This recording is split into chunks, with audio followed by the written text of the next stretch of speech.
थोड़ा ज्यादा ऊपर नीचे। चलो ठीक हो। देखो हम लोग बात किसकी कर रहे थे? आवेश। आवेश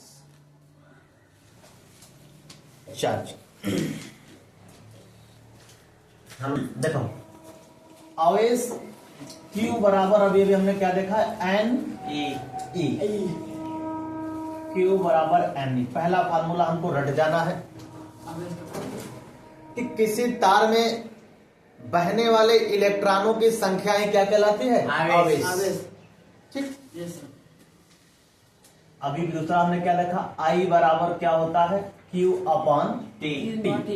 यहां से हम लोगों ने क्या लिया? Q अपॉन टी होता। यहां से हमको किसका फार्मूला चाहिए? Q का ना। तो Q बराबर हम अगर निकालना चाहें तो Q बराबर क्या हमको मिलेगा? I T.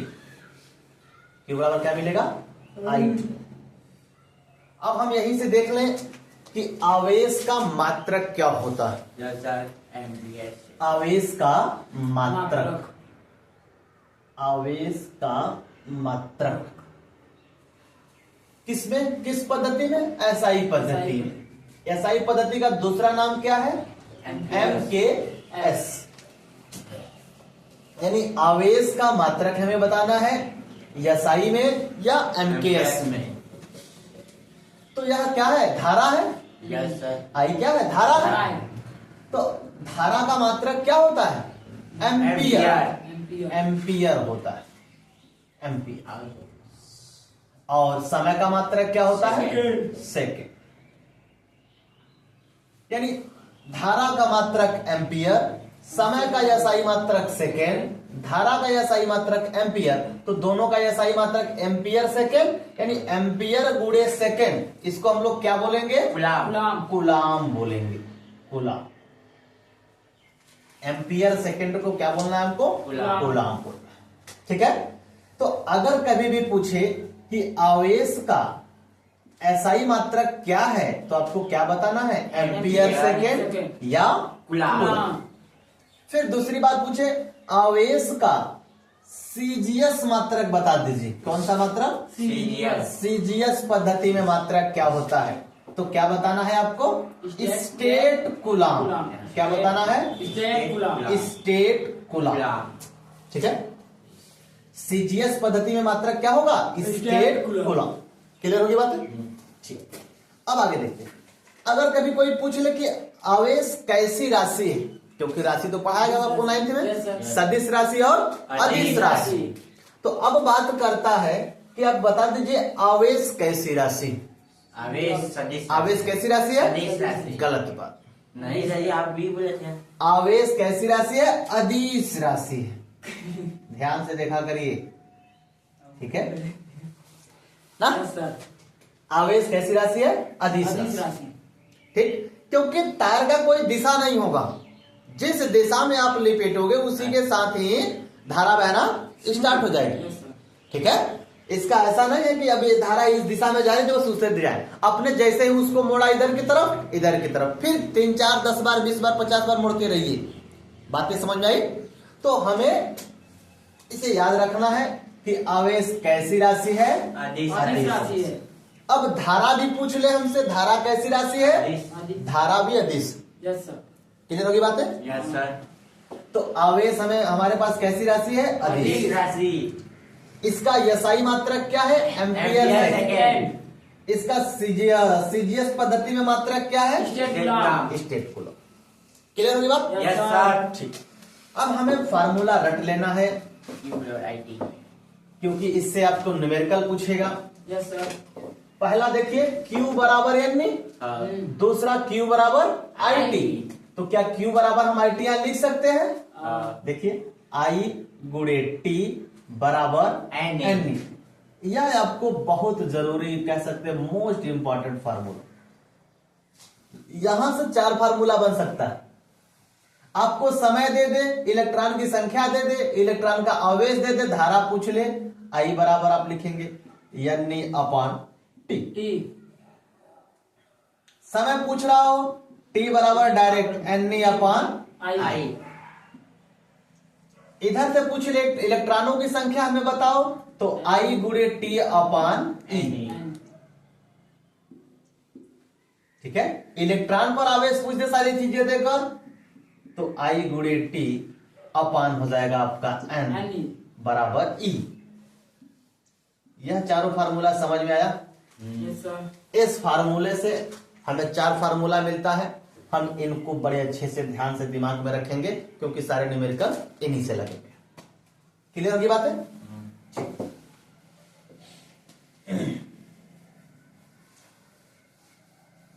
जब आवेश हमें क्लियर हो गया, तो हम यहीं पर बात कर लेंगे किसकी? धारा। धारा, धारा, करंट, इसको क्या बोलते हैं? करंट। करंट, CURRENT, करंट, धारा। परिभाषा हमने भी क्या बताई आपको? आवेश की प्रवाह हाँ, आवेश के प्रवाह की समय दर भी लिख लीजिए ना। हालांकि दर और समय एक ही बात है, ठीक है। कहीं कहीं देता है, आप यह भी कह सकते हो आवेश के प्रवाह की दर को, ठीक है, दर को ही क्या बोलते हैं? धारा कहते हैं। या आवेश के प्रवाह की समय दर को क्या बोलते हैं? धारा।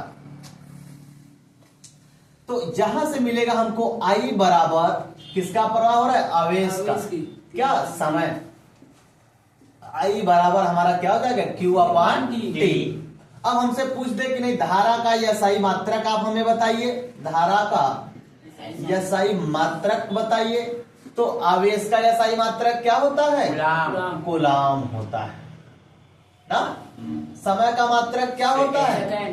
कूलाम प्रति सेकेंड। क्या हो गया? कूलाम प्रति सेकंड। या इसको क्या बोलते हैं? एम्पियर।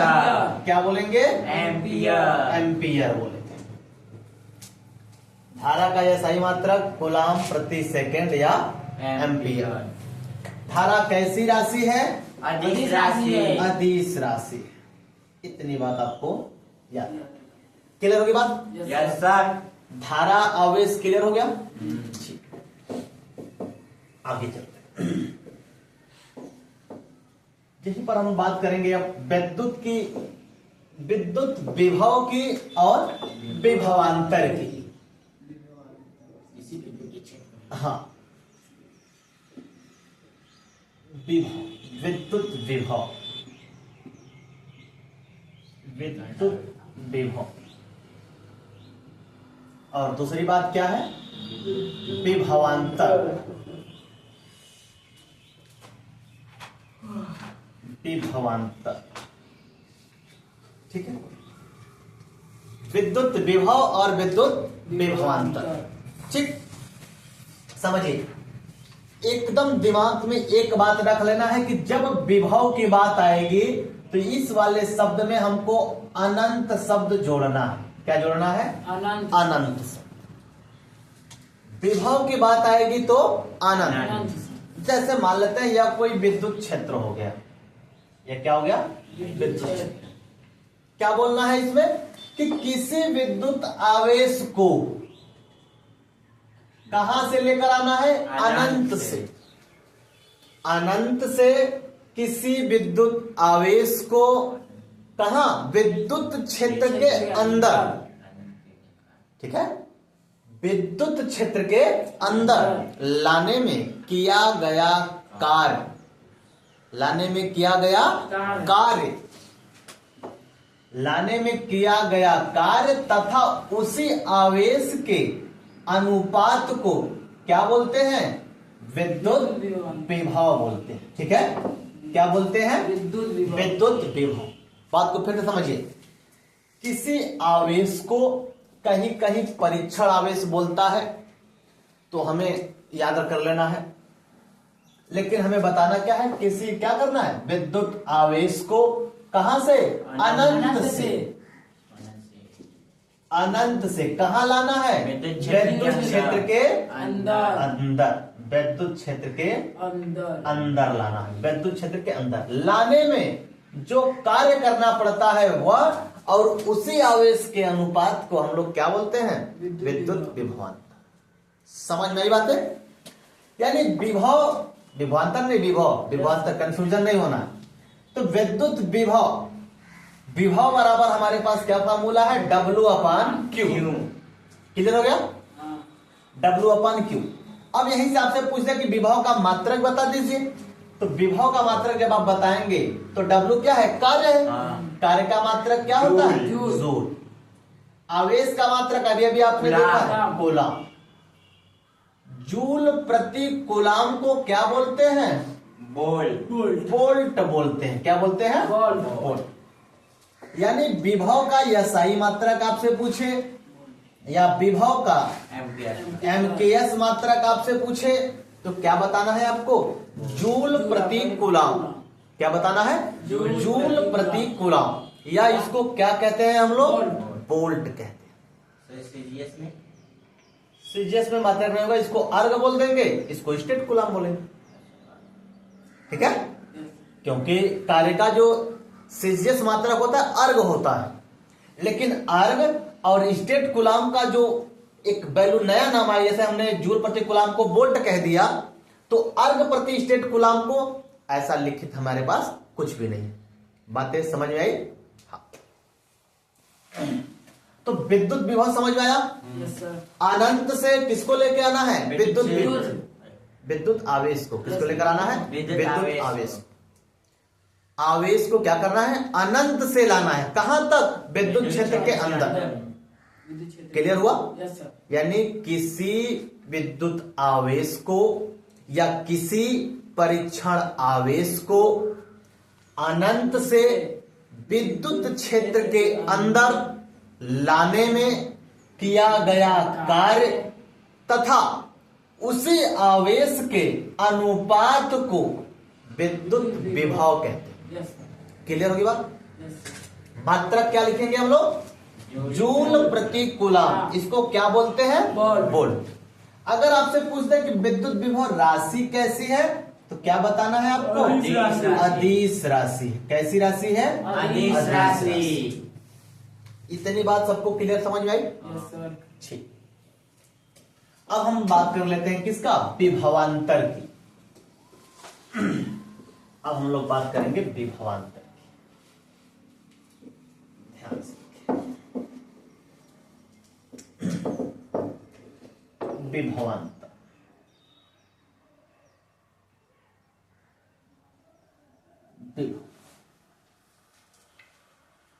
देखिए अब विभवांतर की बात करनी है, यानी पहला तो देखिए नाम में ही लिखा है कि विभव के अंतर को विभवांतर कहते हैं। Yes sir. विभव के अंतर को क्या कहते हैं, विभवांतर कहते हैं। तो पहली बात हम यही कह देंगे, इसके नाम में ही छुपा हुआ है इसका परिभाषा, विभव के अंतर को ही क्या बोलेंगे, विभवांतर बोल देंगे। क्लियर होगी बात। आगे देखते हैं जो हमारी बुक में परिभाषा दिया है, यह हो गया हमारा क्या, विद्युत क्षेत्र। इसको हमें ध्यान रखना है कि विद्युत क्षेत्र के अंदर, इसको लिखे विद्युत क्षेत्र लिख देते हैं, ठीक है। क्या करना है, विद्युत क्षेत्र के अंदर एक बिंदु से दूसरे बिंदु तक किसको ले जाना है, आवेश को, ठीक है। यानी विद्युत क्षेत्र के अंदर, ठीक है, आवेश को या परीक्षण आवेश को या इसका नाम कभी कभी हमें परीक्षण आवेश भी बोलता है। तो दोनों बात रखना है, जब आवेश को विद्युत क्षेत्र के अंदर एक बिंदु से दूसरे बिंदु तक, बिंदु ए से बिंदु बी तक ले जाने में किया गया कार्य तथा इसी आवेश के अनुपात को क्या बोलते हैं, विभवांतर। यहां लिख देंगे विभवांतर, ठीक है, विभवांतर। समझ में आया, यस सर। या डायरेक्ट अगर सिंबल से हम बोलना चाहे तो बी माइनस ए। समझ में आया, जैसे शुरुआत में कुछ विभव था, इस पॉइंट पर कुछ विभव था, इस पॉइंट पर क्या हो गया तो अंतर हमें निकालना पड़ेगा। जैसे मान लेते शुरुआत में 10 था, इस बिंदु पर जाकर के विभवांतर हो गया 50, तो विभवांतर कितना हो गया, ना, समझ में आई बात है? Yes, यानी इस B में से हमको इस वाला घटा देना है। हाँ। 50 में से 10 घटा देंगे, कितना आ जाएगा? 40। 40। तो अंतर तो ऐसे ही बताएंगे ना। Yes sir. हाँ, तो ये विभवांतर यानी जब बढ़ रहा हो, यानी यहाँ पर क्या था, यहाँ पर क्या है, उसी का अंतर आपको बताना था। तो वही बात है, यह प्रक्रिया किसमें होगी? विद्युत क्षेत्र के अंदर होगी। और विभव वाली प्रक्रिया क्या होगी? अनंत से विद्युत क्षेत्र के अंदर लाना। बात एक ही चीजें हैं, केवल कहने का थोड़ा सा तरीका दिमाग में रखना। Yes sir. विभव की बात आएगी, अनंत में जाना है। अनंत से विद्युत क्षेत्र के अंदर लाने में किया गया कार्य, किसको लाने में? आवेश आवेश को। आवेश को नहीं भूलना, यानी आवेश को अनंत से विद्युत क्षेत्र के अंदर लाने में किया गया कार्य तथा उसी आवेश के अनुपात को क्या बोलते हैं? विद्युत विभव। दूसरी बात, विद्युत क्षेत्र के अंदर, विद्युत क्षेत्र के अंदर आवेश को एक बिंदु से दूसरे बिंदु तक ले जाने में किया गया कार्य तथा उसी आवेश के अनुपात को हम लोग क्या बोलते हैं? विभवांतर बोलते हैं। विभवांतर का भी अगर मात्रक हमें निकालेंगे तो जो वर्ग का मात्रक यानी W का मात्रक, कार्य का मात्रक क्या होता है? जूल। और आवेश का मात्रक क्या होता है? कूलाम। कूलाम। जूल प्रति कूलाम को हम लोग क्या बोलते हैं? वोल्ट। वोल्ट बोलते हैं। समझ में आई बात है? Yes sir. यानी विभवांतर भी कैसी राशि होगी? अदिश राशि। अदिश राशि होगी। क्लियर बातें समझ में आ गई आपको? सर। ठीक।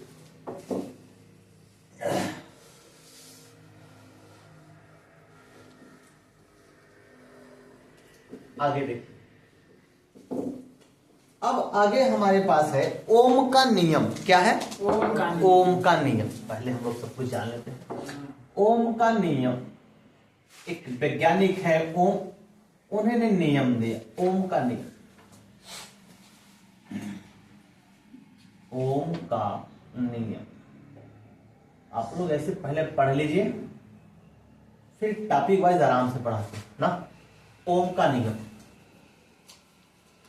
ओम ने क्या बताया? सबसे पहले इसे रखिए, ध्यान रखिए। इन्होंने बताया कि किसी भी चालक की भौतिक अवस्था, कौन सी अवस्था? भौतिक अवस्था। भौतिक अवस्था।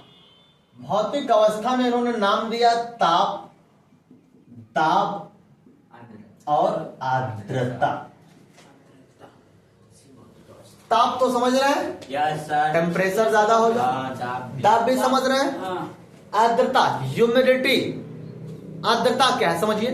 वायु में उपस्थित नमी की मात्रा, वायु में, हवा में उपस्थित नमी की मात्रा को क्या बोलते हैं? आर्द्रता। जैसे अभी की हवा चल रही है तो ठंडा लग रहा है ना, लेकिन जब गर्मियों की हवा चलती है तब गर्म। गर्म लगता है। तो उस गर्मियों वाले हवा में कोई आर्द्रता नहीं, नमी नहीं होती है। नहीं। लेकिन इस समय की हवा में क्या है? नमी है। ठीक है, तो इसीलिए हवाएं क्या लग रही है? ठंडी लग रही है। तो जब ऐसा कंडीशन है, इन्होंने क्या बताया कि यदि किसी चालक की भौतिक अवस्था चाहे ताप हो, दाब हो, आर्द्रता हो, ये सब नियत रहे, सब स्थिर रहे। क्या रहे? स्थिर रहे, इनमें कोई परिवर्तन ना हो, कुछ भी ना हो। तो इन्होंने बताया कि यदि किसी चालक की भौतिक अवस्थाएं नियत रहे, जैसे ताप, दाब, आर्द्रता सब नियत रहे, सब स्थिर रहे, तो किसी चालक की क्या है? किसी चालक की सिरों पर जो विभवांतर होगा, किसी चालक के सिरों पर लगा जो विभवांतर होगा, उसमें बहने वाली धारा के अनुक्रमानुपाती होगा। यह कंडीशन कब होगी? जब इस तार पर ना तो ताप का प्रभाव पड़े, इसी चालक तार पर ना दाब का प्रभाव पड़े, इसी चालक तार पर ना आर्द्रता का प्रभाव पड़े। उस कंडीशन में इनके सिरों के बीच जो विभवांतर होगा, उसमें बहने वाली धारा के क्या हो जाएगा? अनुक्रमानुपाती हो जाएगा। अनुक्रमानुपाती या समानुपाती, अर्थात यानी जब धारा यानी विभव का मान बढ़ेगा तो धारा का मान बढ़ेगा, धारा का मान बढ़ेगा तो विभव का मान बढ़ेगा। बातें समझ में? क्लियर बात? पहले कंफर्म समझिए। इन्होंने क्या बताया कि किसी भी चालक की भौतिक अवस्थाएं क्या रहे? स्थिर रहे। स्थिर किसी चालक की भौतिक अवस्थाएं क्या रहे? स्थिर स्थिर रहे। रहे। तो उसी चालक के सिरों पर लगा विभवांतर या लगाया गया विभवांतर इस तार में या उसी चालक में बहने वाली धारा के क्या होगा? अनुक्रमानुपाती होगा। क्या होगा? अनुक्रमानुपाती होगा। अर्थात V बराबर जैसे हम लगाएंगे तो एक अनुक्रमानुपाती नियतांक जुड़ जाएगा जो क्या हो जाएगा? R। V बराबर क्या हो जाएगा? RI। या R का मान हम निकालेंगे, देखिए V/I बराबर हमारा क्या हो जाएगा? R। यह एक क्या है? नियतांक है। R क्या है? नियतांक है, जिसका नाम हमें क्या पता है? प्रतिरोध है। क्या है यह? प्रतिरोध। प्रतिरोध, रेजिस्टेंस, प्रतिरोध। R क्या है? नियतांक। देखिए V और I दोनों का मान एक ही हो तो R का मान एक आ जाएगा। जैसे मान लो इन्होंने कहा बराबर हो, अगर विभवांतर एक हो, धारा 1 एम्पियर हो तो दोनों का मान क्या हो जाएगा? समान जब तक होगा तब तक यह नियतांक रहेगा। विभवांतर 10 है, धारा भी 10 बह रही है, तो 10 को 10 से कैंसिल करेंगे, R बराबर क्या जाएगा? एक। सभी मान क्या जाएंगे? नियत रहेंगे। समझ में आई बात है? Yes sir. लेकिन ऐसा कंडीशन कब होगा? जब इसकी भौतिक अवस्थाएं क्या रहेंगी? अपरिवर्तित रहेंगी, उनमें कोई चेंज नहीं होगा, उनमें कोई परिवर्तन नहीं होगा, तभी ये चीज फॉलो होगी। ठीक है? Yes sir. ओम का नियम सोया। यदि किसी भौतिक चालक की या यदि किसी चालक की या धारावाही चालक की बोलिएगा ना, यदि किसी चालक की भौतिक अवस्थाएं क्या रहे? अपरिवर्तनीय, स्थिर रहे, नियत रहे, तो उस चालक तार के सिरों पर लगाया गया विभवांतर उसमें बहने वाली धारा के अनुक्रमानुपाती होता है। V प्रोपोर्शनल I या V बराबर RI, V/I बराबर R। क्लियर हो गया बात? यस। कभी कभी पूछता है ओम के नियम से या ओम के नियम के अनुसार खींचा गया ग्राफ कैसा मिलेगा आपको ना? तो देखिए जब ओम के नियम से हम लोग ग्राफ खींचेंगे तो मान लेते हैं अगर यह V है, यह I है, तो जितना विभवांतर होगा उतना ही धारा जाएगी। यही बात तो अभी हमने सीखा कि जितनी विभवांतर होगा उतना ही धारा जाएगा। तो जितना विभवांतर उतनी धारा, जितना विभवांतर उतनी धारा। तो उस कंडीशन में R का एक ही मान आ रहा था, नियत, इसलिए हमें ग्राफ कैसा प्राप्त होगा? एक सीधी रेखा प्राप्त होगी। कैसी प्राप्त होगी? एक सीधी रेखा प्राप्त। कभी भी पूछ ले विभवांतर और धारा के बीच खींचा गया ग्राफ कैसा प्राप्त होगा? एक सीधी रेखा। एक सीधी रेखा। अच्छा, दर्शाएगा किसको? प्रतिरोध को। किसको दर्शाएगा? प्रतिरोध, स्थिर प्रतिरोध। कभी भी पूछ ले इस विभवांतर और धारा के बीच में खींचा गया ग्राफ कैसा होगा? एक सीधी रेखा प्राप्त। किसको दर्शाएगा? प्रतिरोध को दर्शाएगा। क्लियर होगी बात है? रिवीजन कर लीजिए ध्यान से, इसके बाद हम लोग समझते हैं बढ़िया से। आगे देखिए, अब यहीं पर बात कर लेते हैं। ओम का नियम जब सही क्लियर हो गया,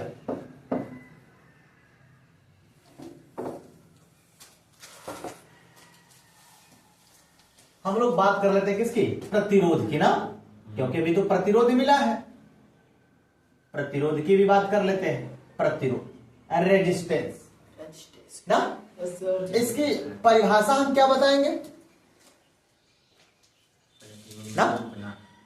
यानी किसी धारा के मार्ग में, या डायरेक्ट बोलेंगे कि धारा के मार्ग में अवरोध को या धारा के मार्ग में रुकावट डालने वालों को क्या बोलते हैं? प्रतिरोध। जो धारा के मार्ग में क्या करे? रुकावट डाले, अवरोध डाले, उसे हम लोग क्या बोलेंगे? प्रतिरोध। प्रतिरोध। प्रतिरोध का दूसरा नाम है धारा नियंत्रक। क्या नाम है? धारा नियंत्रक। यानी जो धारा को कंट्रोल करे, ऐसे समझिए। ठीक है? जो धारा को कंट्रोल करे उसे हम लोग क्या बोलते हैं? प्रतिरोध।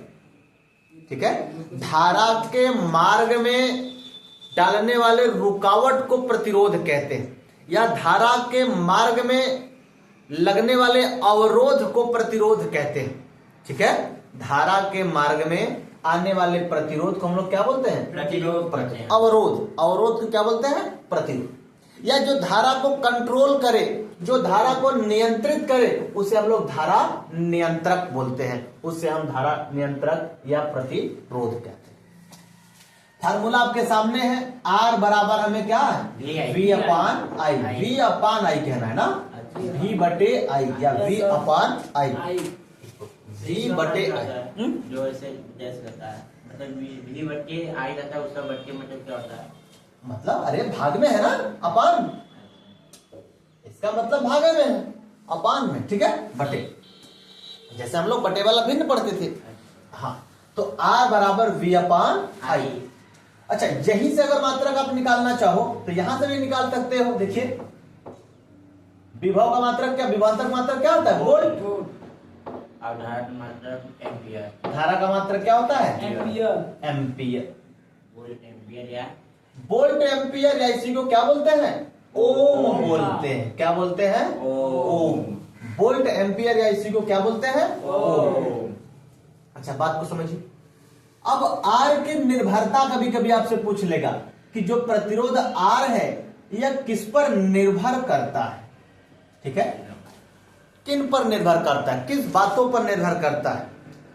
तो सबसे पहले आपको बताना है कि जो प्रतिरोध R होता है वह लंबाई पर निर्भर होता है। किस पर निर्भर होता है? लंबाई पर। तार की लंबाई पर निर्भर करता है।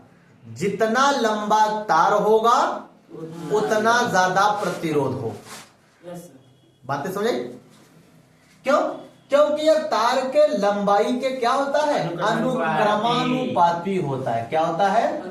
अनुक्रमानुपाती होता है। इतनी बात समझ आई? क्या होता है? तार के लंबाई के क्या होता है? अनुक्रमानुपाती। क्लियर हो गया? यानी प्रतिरोध तार की लंबाई के अनुक्रमानुपाती होता है। क्लियर होगी बात? यानी जितना लंबा तार होगा उतना उसमें प्रतिरोध। दूसरी बात, इस यानी तार मोटा है या पतला है, इसका मतलब क्षेत्रफल, एरिया, एरिया के क्या होता है? व्युत्क्रमानुपाती होता है। एरिया के क्या होता है? व्युत्क्रमानुपाती, यानी क्षेत्रफल के व्युत्क्रमानुपाती। इसका मतलब समझिए, जितना मोटा तार होगा उसका प्रतिरोध उतना कम होगा।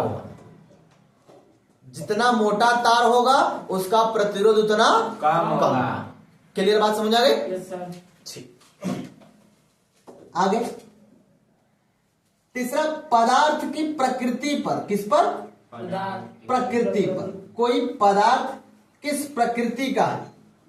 पदार्थ की प्रकृति ना।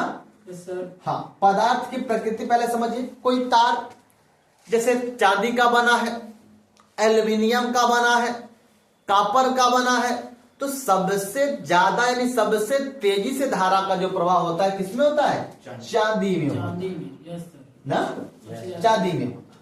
तो चांदी लेकिन महंगी धातु हो चुकी है, फिलहाल तो 2 लाख पार हो चुका है। 1 किलो का दाम 2 लाख। अगर चांदी का तार लगाएंगे तो रोज चोरी हो जाएगा। तो इसका प्रतिरोध कम होगा। एल्युमिनियम, तांबा, यानी अलग अलग पदार्थ के तार होंगे तो उनका प्रतिरोध भी अलग अलग होगा।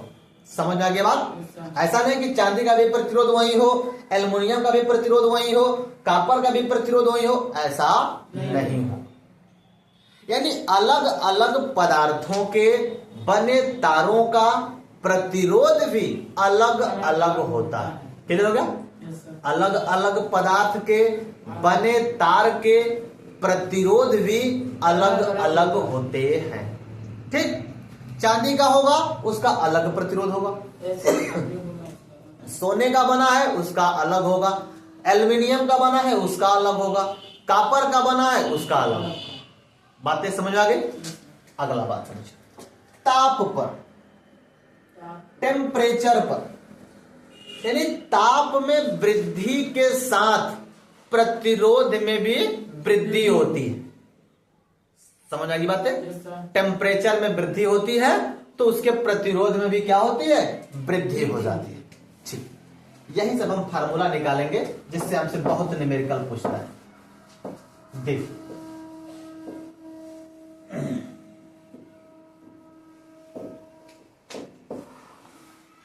देख अभी भी हमने देखा कि R प्रोपोर्शनल क्या होता था? L, L. और R प्रोपोर्शनल 1/A। यह समीकरण मान लेते हैं 1 और यह समीकरण 2. समीकरण 1 और समीकरण 2 हम R बराबर निकाल ले तो R प्रोपोर्शनल क्या हो गया? L/A, L/A। समझ में आया? Yes, sir. जब कभी अनुक्रमानुपाती का यह चिन्ह हटता है तो एक नियतांक जुड़ जाता है। ठीक है, एक नियतांक जुड़ता है तो यह हो जाएगा R बराबर रो। इसको क्या बोलते हैं? रो। रो L/A, रो L/A। इसको क्या बोलते हैं? रो।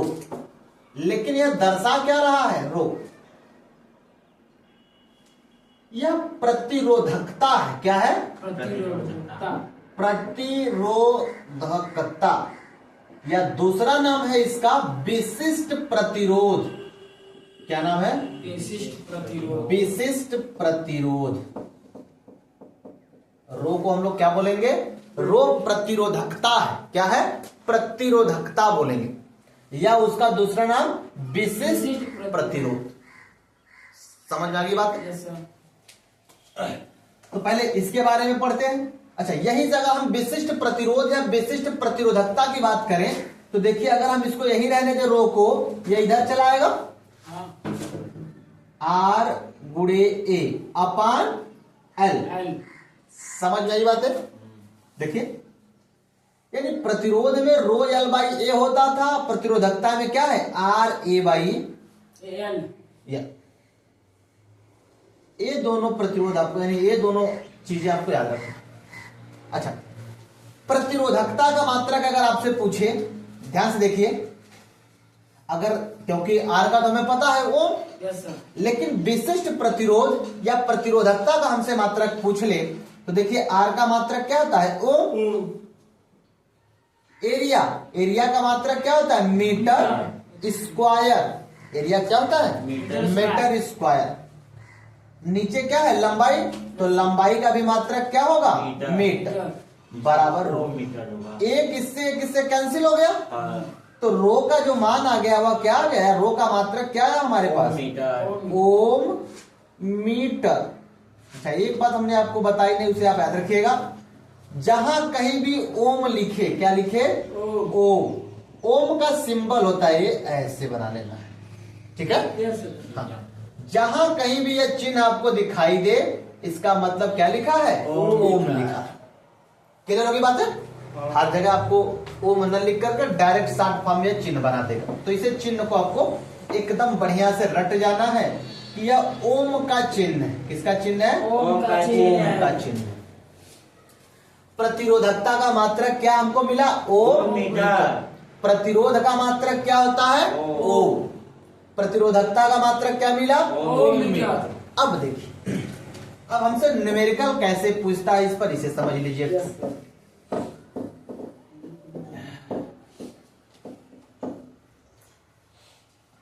न्यूमेरिकल देख लीजिए, तो फिर किताब निकाल कर रख लीजिए, किताब से एक आध दो न्यूमेरिकल बता। देखिए, कभी आपसे पूछे कि एक तार की लंबाई को दोगुना कर दिया जाए, क्या कर दिया जाए? दोगुना, तथा उसके एरिया को 4 गुना कर दिया जाए तो प्रतिरोध क्या हो? समझे नहीं? जैसे शुरुआत में आपके पास L लंबाई का तार था हाँ. और A एरिया का क्षेत्रफल था। अब वो कह रहा है कि हम इसी लंबाई को दोगुना कर दें और इस एरिया को 4 गुना कर दें तो यहां से तो प्रतिरोध R था, अब हमारा प्रतिरोध R डैश कितना होगा। इसी तरह से आपको पूछेगा, कभी लंबाई को 2 गुना कर देगा, एरिया को आधा कर देगा, लंबाई को 5 गुना कर देगा, त्रिज्या को आधा कर देगा। ठीक है, ऐसा पहले एक बार देख लीजिए, फिर हम आपको समझाते हैं। जब लंबाई L थी, एरिया A था, तो हमारा जो फार्मूला बनेगा वह बनेगा रो L अपान A। यह समझ में आया आपको? जब समान लंबाई था, क्षेत्रफल था, तो हमारे पास फार्मूला क्या था? रो L बाई A। एकदम समझ में आया कि नहीं? इसमें कोई दिक्कत परेशानी है? ठीक। अब देखिए, अब बढ़ने के बाद इसको हम लोग R डैश बोलते हैं। क्या बोलेंगे? R dash. रो में तो कोई परिवर्तन ही नहीं है, रो को ऐसे ही रहने देते हैं। L क्या हो गया? 2 गुना हो गया ना, यहाँ 2L लिखना था, 2 गुणे L। L 2 गुना हो गया, एरिया कितने गुना हो गया? 4 गुना हो गया, 4A। यहां तक समझ आया? यानी 2 इकाई 2, 2 दूना 4। R डैश का मान देखिए रो L अपान 2A, इतना आया। इसका मतलब 1/2 गुना बढ़ रहा है। जब हम लोग R डैश करेंगे तो क्या 1/2 गुणे देखा रो L अपान A, यह तो पहले फार्मूला है हमारा। बढ़ा कितना? आधा गुना ना, तो हम लोग क्या बता देंगे? 1/2 गुना। आंसर जो प्रतिरोध में परिवर्तन होगा वह कितना होगा? 1/2 गुना का। समझ में आई बात कि नहीं? जब लंबाई हमारे पास L थी, एरिया A था, तो पहला फार्मूला बता दीजिए, R बराबर रो L बाई A। अब उसने कहा कि नहीं, लंबाई को आप 2 गुना कर दीजिए, क्षेत्रफल को 4 गुना कर दीजिए, तब प्रतिरोध क्या हो जाएगा? आधा हो जाएगा ना। क्यों? क्योंकि अभी भी तो हमने आपको बताया था कि जितना एरिया ज्यादा होगा प्रतिरोध कम होगा। तब जब देखिए 4 गुना है या 2 ही गुना बढ़ा तो प्रभावित तो यह हुआ। इसलिए प्रतिरोध इधर तो R था, लेकिन इधर R/2 यानी आधा गुना हो गया। समझ में आई बातें? अच्छा, पहले इसको समझिए। अब कभी भी त्रिज्या के फॉर्म में पूछ ले आपसे, तो पहले तार का अनुप्रस्थ काट का क्षेत्रफल हमें निकालने आना चाहिए ना। देखिए, जैसे यह कोई तार हो गया, इसको हमने क्या कर दिया? काट दिया। काट दिया तो देखिए, काटने वाला जगह से गोला में होगा, गोला में होगा ना। गोला में होगा, इसका मतलब वृत्त हो जाएगा। क्या हो जाएगा? वृत्त बना रहेगा। तो वृत्त का क्षेत्रफल क्या होता है? वृत्त का क्षेत्रफल होता है पाई R स्क्वायर। क्या होता है? पाई R स्क्वायर। तो जहां A लिखा होगा वहां पर हम क्या लिखेंगे? पाई R स्क्वायर। यानी पहला फार्मूला जब हमारे पास R बराबर होगा तो रो L बाई क्या हम लोग लिखेंगे? पाई R स्क्वायर। पाई R क्या करेंगे? स्क्वायर। समझ आ गई बात? अब इस तरह से अगर आपको न्यूमेरिकल दे दे या डायरेक्टली आपसे कहे दे, रो का मान आपको दे रखा है, L का मान दे रखा है, त्रिज्या का मान दे दे, व्यास का मान दे दे, तो आपको हल करने के लिए बोले ना। समझिए ध्यान से। अगर उसने कहा कि यदि किसी तार की लंबाई को 5 गुना कर दिया जाए, क्या कर दिया जाए? 5 गुना कर दिया जाए, और उसकी त्रिज्या को, इसको कितना गुना कर दिया जाए? 5 गुना, और उसके त्रिज्या में भी क्या कर दे? वृद्धि कर दे, या वृद्धि मान लेते कितने गुना कर दे? 2 गुना की कर दे। कितना कर ले? 2 गुना। किसमें वृद्धि कर रहे हैं? त्रिज्या में। ध्यान समझिएगा, यह किसमें है? लंबाई में। लंबाई L, लंबाई को कितने गुना बढ़ाया? 5 गुना। त्रिज्या को कितने गुना बढ़ाया? 2 गुना। तो प्रतिरोध क्या होगा, या प्रतिरोध कितने गुना बढ़ेगा, घटेगा, क्या होगा, क्या चेंजेज होंगे, क्या परिवर्तन होंगे? ध्यान समझिए। तो यह तो पूरा डायरेक्टली होगा पहले वाला। अब इतना जब चेंज कर दिया, तब देखिए R डैश हो जाएगा, रो तो दोनों में सेम रहा, सामान्य पदार्थ के कई चीजें हैं, केवल उनको बढ़ाया घटाया गया है। तो लंबाई को कितने गुना कर दिया? 5 r। पाई आर स्क्वायर ऐसे ही रहेगा। आर की जगह हमको क्या लिखना पड़ेगा? 2 गुना स्क्वायर आर डैश, यानी रो 5l अपान हो जाएगा कितना? पाई।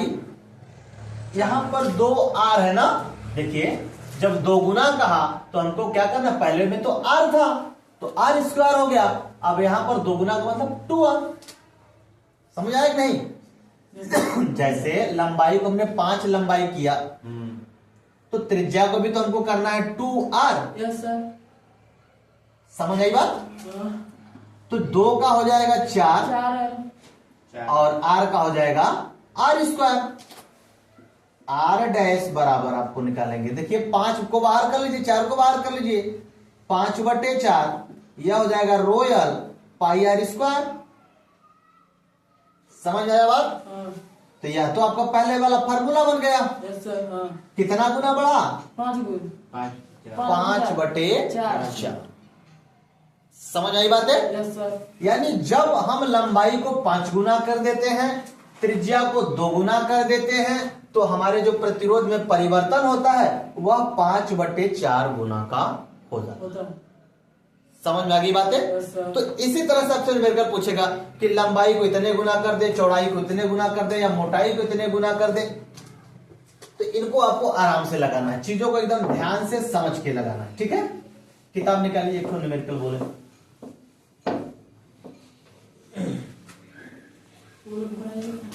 किताब नहीं, बुक लाए हो ना?